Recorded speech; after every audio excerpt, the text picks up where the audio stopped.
No Antigo Testamento, Deus levantou diversos servos para fazer a sua obra e Ele chamou esses servos de profeta. O profeta, ele é o mensageiro de Deus, ali no Antigo Testamento. É uma atalaia, alguém que está de prontidão para avisar, para comunicar aquilo que Deus lhe ordena comunicar. O profeta era o mensageiro de Deus, então ele era um porta-voz de Deus. Ele era a boca de Deus. Esse é o verdadeiro profeta do Antigo Testamento, não os falsos profetas, os verdadeiros. Às vezes se tem a ideia popular de que o profeta é aquele que é um vidente, que prevê o futuro. Esta era apenas uma das funções dos profetas. Quando nós estudamos a palavra de Deus, nós vemos que, além de comunicar mensagens que prediziam o futuro, e haviam essas mensagens, como as mensagens messiânicas, as profecias messiânicas, além disto, o profeta também era encarregado de comunicar a vontade de Deus, de ensinar a lei de Deus e de anunciar para o povo que eles deveriam ficar sempre unidos a Deus e fiéis a Deus e obedecer os mandamentos de Deus. E os profetas também do Antigo Testamento, eles anunciavam para o povo que haveria juízo divino caso eles desobedecessem os mandamentos do Senhor e se afastassem dele. Mas os profetas também anunciavam uma palavra de perdão e de salvação para aqueles que se arrependiam. Por isso, nós temos no Antigo Testamento 4 palavras que resumem a dinâmica, uma dinâmica espiritual que sempre se repetia: desobediência, disciplina, arrependimento, restauração. Essa dinâmica espiritual que se resume nessas 4, que pode ser resumida nessas 4 palavras, ela se repetiu muitas vezes. O povo desobedecia os mandamentos de Deus, não fazia a vontade de Deus, então o Senhor Deus, como um pai amoroso, enviava uma provação, uma disciplina, para que o povo sentisse que longe dele, eles nunca poderiam ser felizes. Então Deus levantava o profeta, ou alguns profetas que anunciavam a palavra de arrependimento, convocando o povo a voltar-se para Deus. E o povo, ao se arrepender, ao mudar a sua mente, lembra, metanoia, arrependimento, mudança de mente, ao voltar-se para Deus, Deus os recebia, porque o espírito compungido e contrito não é desprezado por Deus, como diz Davi no Salmo 51. Deus os recebia, Deus os perdoava, Deus os purificava e Deus restaurava a vida deles. E muitas vezes nessa restauração tinha cura, tinha libertação, tinha até melhora material. Essa dinâmica espiritual, amados, ela também se repete nas nossas vidas hoje, muitas vezes. E essa dinâmica se resume em 4 palavras: desobediência, disciplina, ou provação enviada por Deus, arrependimento. Arrependimento envolve tristeza pelo pecado, reconhecimento de que a pessoa pecou, tristeza pelo pecado. Então envolve o aspecto emocional. Quando alguns dizem assim que arrependimento não é chorar e tal, arrependimento envolve emoção, sim. Envolve todo o nosso ser. O ser humano, ele é emoção, ele é o que? Mente. Então arrependimento envolve as emoções, porque você vai se entristecer pelo seu pecado. E às vezes vai derramar lágrimas. O arrependimento envolve a mente, que é uma mudança de pensamento, aquilo que você considerava certo antes, agora você vê que é pecado. Você passa a nomear o pecado, isto é, chamar de pecado aquelas coisas que você dizia que não era. Você chama o pecado de pecado. Outros podem chamar de outras coisas. Falar que é amor, que é isto, que é aquilo, você diz não. Aquele que se arrepende diz não, isto é pecado e desagrada a Deus. Então o arrependimento envolve mudança de mente, metanoia, o que faz a pessoa também se entristecer. Então envolve os afetos, as emoções. Só o choro por si só não é arrependimento, é claro. Só uma mudança aqui na cabeça de pensamento, de ideia, não é arrependimento. Tem um terceiro ponto, que é a mudança da vontade. Porque o ser humano, ele é emoções, ele é mente e ele é vontade, tem capacidade de fazer escolhas. Então a pessoa, para que o arrependimento se complete, a pessoa tem que tomar consciência do seu pecado. Ela precisa então confessar a Deus, mudar a sua mente e precisa tomar uma decisão de abandonar o pecado. Isto é arrependimento, buscando em Deus o poder e a força para que assim seja.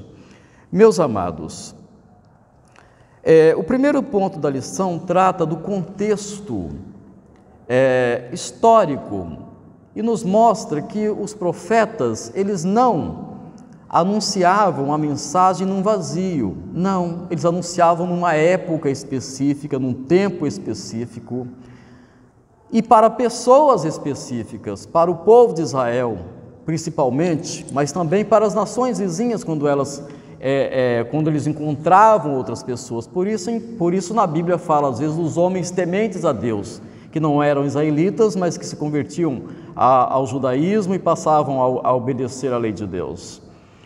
Os profetas, meus amados irmãos, eles anunciavam naquela época, os profetas do Antigo Testamento, eles denunciavam para o povo, denunciavam que o povo estava errado em se afastar de Deus.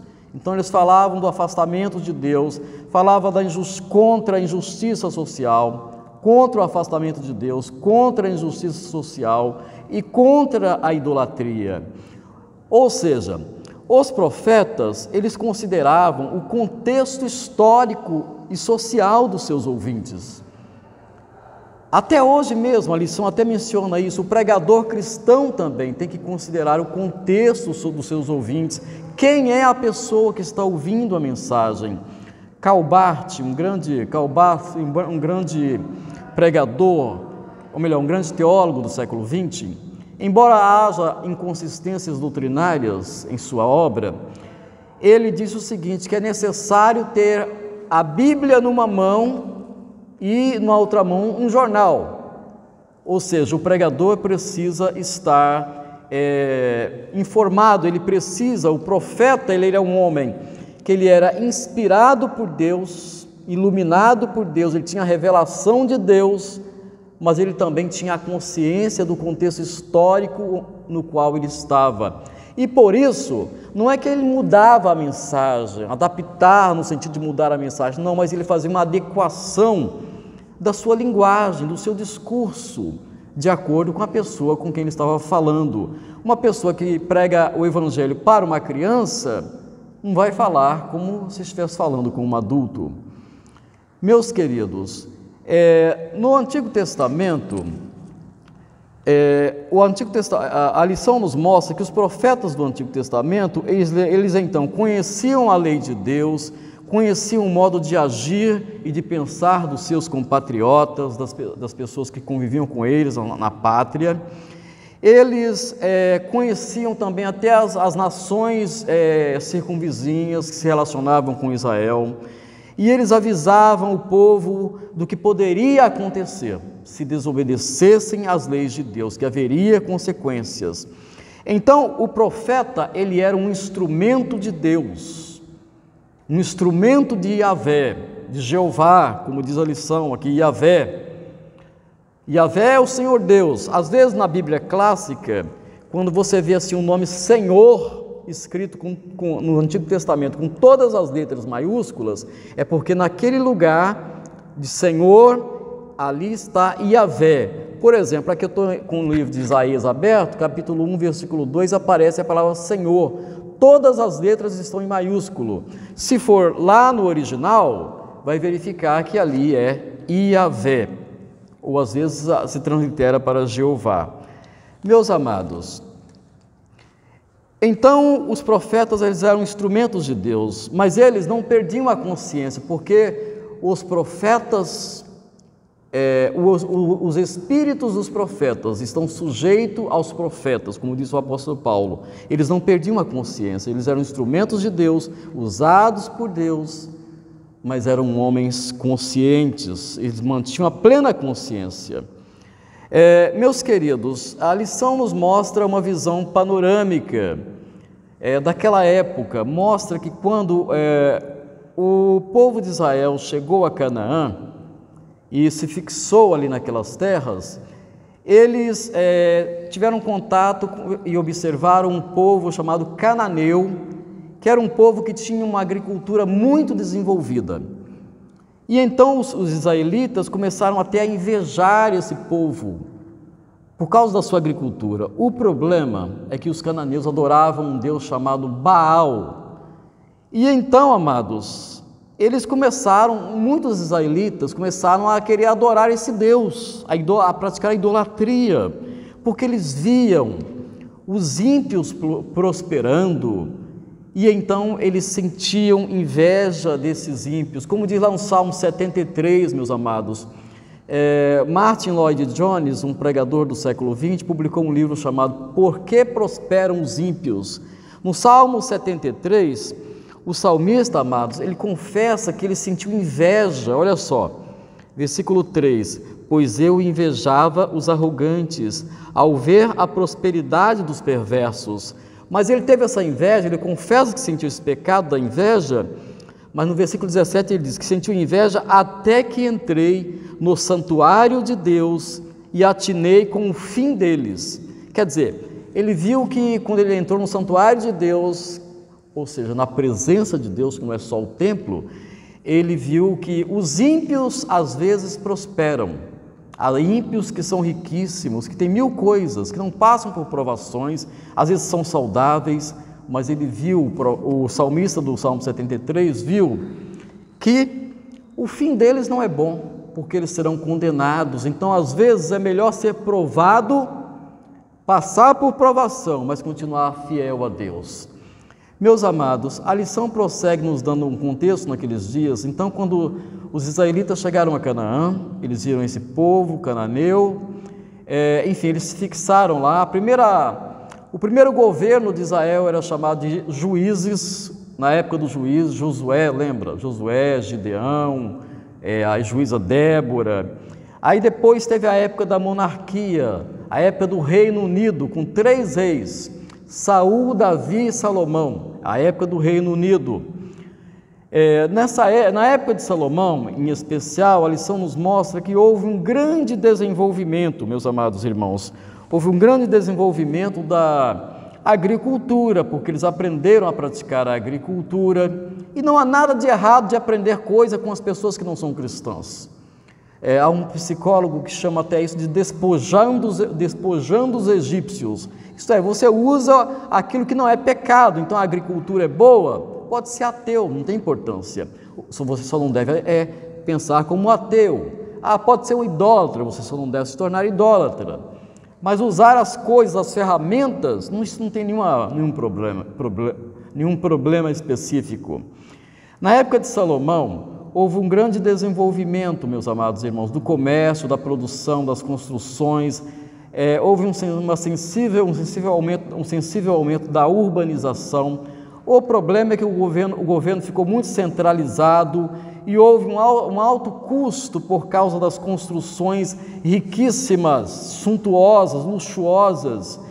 E o que fez o governo? Começou a aumentar impostos, porque um governo gastador, ele faz o quê? Pesa sobre o povo, porque quem paga os impostos é o povo.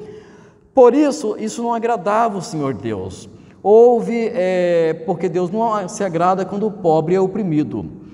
Houve então, amados, um afastamento das leis de Deus, e isto era evidente, todos percebiam que o povo tinha se afastado de Deus em sua maioria. A idolatria e a injustiça social, com a opressão econômica dos pobres, era algo abominável para o Senhor, meus amados. E esse afastamento de Deus fez com que eles se afastassem de si mesmos. Por quê? Aconteceu o a divisão do reino de Israel.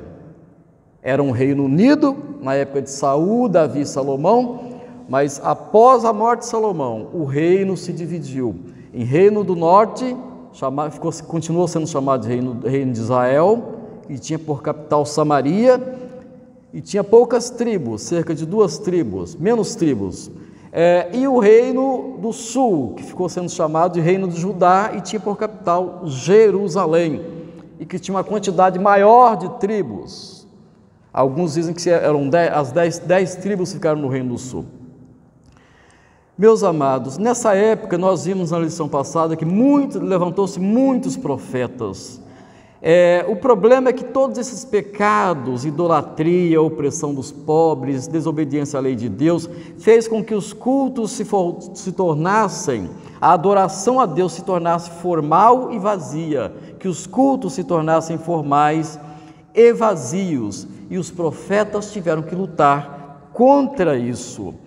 Nós vemos, por exemplo, textos que mostram isso. Isaías capítulo 1, o irmão pode ler do versículo 11 ao 17. Eu não vou ler todos os textos mencionados aqui, mas na lição tem muito mais textos.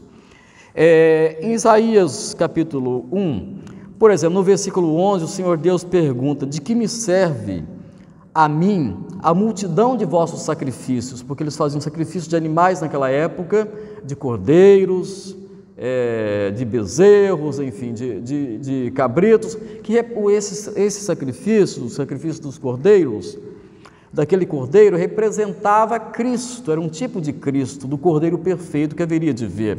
Mas Deus falou: isso não me agrada mais, dessa forma que vocês estão fazendo. Deus chama aqui as ofertas dele de ofertas vãs, versículo 13 de Isaías, capítulo 1. Olha só, no final do versículo 13 diz: não posso suportar iniquidade associada ao ajuntamento solene. Deus está dizendo, não posso suportar iniquidade, pecado, pessoas em pecado, e vem aqui no ajuntamento solene, quer dizer, no culto, para me prestar culto, abandona a iniquidade primeiro, abandona o pecado primeiro, então vem me cultuar. Não é porque Deus não perdoa, irmãos, não é porque Deus não vê as nossas fraquezas, Ele vê o nosso coração, e Ele considera as nossas imperfeições. Davi foi chamado de o homem segundo o coração de Deus, não porque ele era perfeito, mas porque ele era uma pessoa que, quando Deus o conscientizava do pecado, ele se voltava para Deus e confessava o pecado e se quebrantava diante de Deus. Aí, irmãos, aqui no Isaías capítulo 1, versículo 15, por exemplo, o Senhor Deus diz: pelo que, quando estendeis as mãos, escondo de vós os olhos. Sim, quando multiplicais as vossas orações, não as ouço, porque as vossas mãos estão cheias de sangue. Eles eram violentos. Mãos sujas, estendidas para louvar e glorificar a Deus, para orar, Deus não aceita. Mãos sujas de pecado. O sangue de Jesus nos purifica de todo pecado, mas nós precisamos nos conscientizar e nos arrepender e confessar. Diz a palavra em 1 João 1:9, se confessarmos os nossos pecados, Ele é fiel e justo para nos perdoar os pecados e nos purificar de toda a injustiça. Aqui em Isaías 1:16 diz: lavai-vos, purificai-vos, tirai a maldade de vossos atos de diante dos meus olhos, cessai de fazer o mal. Versículo 17, aprendei a fazer o bem, atendei à justiça, repreendei o opressor. Deus está convocando-os a mudar, irmãos. Em Isaías 10, 1 e 2, Deus fala das leis injustas que eles estavam estabelecendo para a opressão dos pobres, e Deus diz, Isaías 10, 1 e 2, ai dos que decretam leis injustas, dos que escrevem leis de opressão, para negarem justiça aos pobres, para arrebatarem o direito dos aflitos do meu povo, a fim de despojarem as viúvas e roubarem os órfãos. Deus não tolera pecado contra Ele diretamente, idolatria, mas Deus também não tolera pecado contra as pessoas, contra os seres humanos, contra o próximo, contra o irmão em Cristo, mas contra qualquer pessoa, irmãos. Até você tem lá um ateu, um idólatra, uma pessoa que é de outra religião, você não pode fazer mal a essa pessoa, porque Deus não aceita isso. Por quê? Todos os seres humanos foram criados à imagem e semelhança de Deus, sendo cristãos ou não, todos. Quem fere um ser humano, fere o próprio Deus, porque está ferindo alguém criado à imagem e semelhança de Deus. Então, amados, as consequências desse mergulho do povo de Israel no pecado, da opressão econômica dos pobres, da idolatria, do afastamento de Deus, enfim, isso fez com que o reino se dividisse. Deus não tolera a idolatria, meus amados irmãos. Eles começaram a adorar vários deuses, outros deuses, por causa dos povos vizinhos, como os cananeus. E os cultos, como vimos, se tornaram cultos vazios, cultos que não agradavam a Deus. Em Isaías 59, versículos 1 e 2, o que diz? O texto que os irmãos já conhecem. Eis que a mão do Senhor não está encolhida para que não possa salvar, nem surdo o seu ouvido para que não possa ouvir, mas as vossas iniquidades fazem separação entre vós e o vosso Deus, e os vossos pecados encobrem o seu rosto de vós, para que não vos ouça. Qualquer irmão ou professor que queira anotar, é Isaías 59, 1 e 2, não está escrito na lição. Meus amados, então esse era o contexto histórico. E qual era, meus queridos, qual era o conteúdo da lição dos profetas? Os profetas tinham dois temas em sua lição, em sua missão profética. Na mensagem deles, meus amados, haviam dois temas: a relação com Yahvé, isto é, com Deus, com Jeová, e a relação com o próximo. Essas dois temas eles trabalhavam. Eles convocavam o povo a apresentar uma adoração verdadeira a Deus. O povo de Israel, ele era monoteísta, adorava um único Deus, porque Deus não aceita que se adore outros deuses. Por isso diz a palavra em Êxodo capítulo 20, versículos 2 e 3, eu sou o Senhor teu Deus, que te tirei da terra do Egito, da casa da servidão, não terás outros deuses diante de mim. Deus não aceita a idolatria. A verdadeira adoração, meus amados irmãos, tem que ser prestada somente a Deus. Por isso, amados, o profeta Oséias, ele chega a comparar a idolatria a adultério e a infidelidade, porque para Deus, o povo de Israel, hoje também, o seu povo é como a sua esposa. Lembra, no Novo Testamento fala da igreja como sendo a noiva de Cristo. Então Deus não aceita traição, o mundo aceita amantes, mas Deus não aceita pessoas que praticam o adultério. Aqui no caso o adultério espiritual, que é a idolatria, adorar outros deuses. Por isso Oséias tratava a idolatria como adultério, porque a igreja ela é a noiva do Cordeiro. Porque o povo de Israel, o povo de Deus, é a esposa de Deus, e Deus não aceita traição. Amados, o que é a idolatria? Você pratica idolatria? Você é idólatra? Idolatria, meus amados, é qualquer coisa que ocupe o lugar de Deus no seu coração, na sua vida. Qualquer coisa que você esteja valorizando mais do que a Deus. Isso é idolatria. Qualquer coisa que você deseje mais do que Deus, mais do que Cristo, qualquer coisa que esteja esfriando o seu amor por Deus e por Cristo, isso é idolatria e Deus não aceita, meus amados irmãos.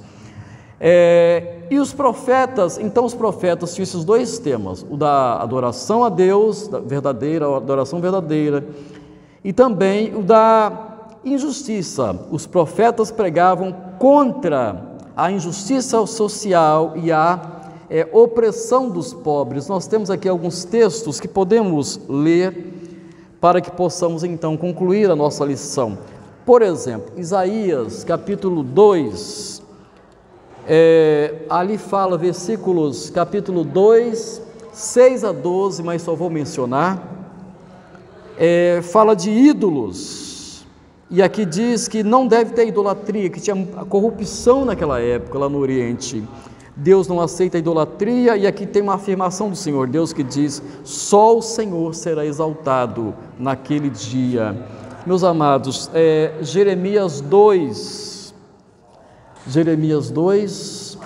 12 e 13, vamos ver o que diz a palavra do Senhor. Jeremias 2, 12 e 13 diz assim: o nosso Deus, Ele fala: espantai-vos disto, ó céus, e horrorizai-vos, ficai estupefatos, diz o Senhor Deus, diz o Senhor, porque dois males cometeu o meu povo, a mim me deixaram o manancial de águas vivas, e cavaram cisternas rotas, cisternas que não retêm água. O que é cisternas rotas? Que vaza água. O que é cavar cisternas rotas? Procurar preencher o nosso vazio com qualquer outra coisa que não é Deus. Isso é idolatria. O Senhor Jesus diz lá no Evangelho de João: quem crer em mim, como diz a Escritura, do seu interior fluirão rios de água viva.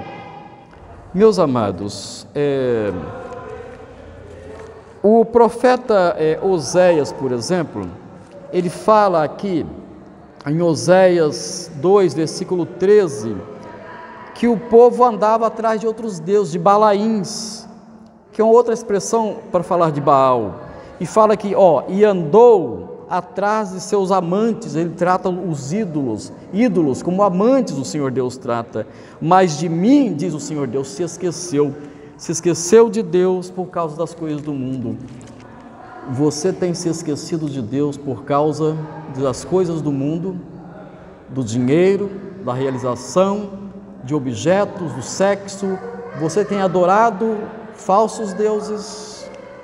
Deus está entristecido, mas Deus, Ele te convoca para vir a Ele. O próprio profeta Oséias, amados irmãos, Oséias 6:1 diz: vinde e tornemos para o Senhor, porque Ele nos despedaçou e nos sarará, fez a ferida e a ligará.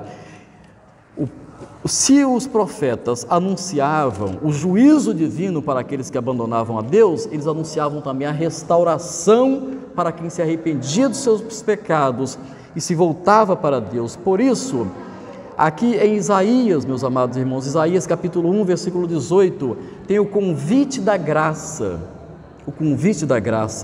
vinde, pois, e arrazoemos, diz o Senhor, ainda que os vossos pecados sejam como a escarlata, eles se tornarão brancos como a neve, ainda que sejam vermelhos como o carmesim, se tornarão como a lã. Deus, os profetas de Deus, eles eram chamados para anunciar o juízo divino sobre aqueles que abandonavam a Deus, tinha condenação, mas também anunciavam a graça, o perdão e a restauração para aqueles que se arrependiam e se voltavam para o Senhor. Como o Senhor Jesus faz o seu convite lá em Mateus 11, 28, vinde a mim todos os que estáis cansados e sobrecarregados, e eu vos aliviarei. Se você tem praticado esses pecados que esses profetas denunciam, que você possa se voltar para Deus, que você possa buscar o Senhor Deus. Se você tem praticado a idolatria, amado qualquer outra coisa que não é o próprio Deus, amado mais qualquer outra coisa que não seja Deus, se você tem deixado que no seu coração algo ocupe o lugar de Deus, arrependa-se do pecado da idolatria. Se você tem deixado que outras coisas do mundo tenham esfriado o seu amor por Cristo, arrependa-se, vinde a mim. O Senhor diz que Ele vai fazer o quê? purificar, Ele vai lavar e vai nos tornar mais alvos do que a neve. Que Deus abençoe vocês neste dia e em todos os dias da sua vida, em nome do Senhor Jesus Cristo. Vamos orar, irmãos, vamos orar, vamos ler a palavra, vamos meditar, vamos nos arrepender, vamos nos quebrantar, vamos buscar a Deus e o Senhor vai nos restaurar, Ele vai mudar a nossa sorte. Que Deus te abençoe, em nome de Jesus.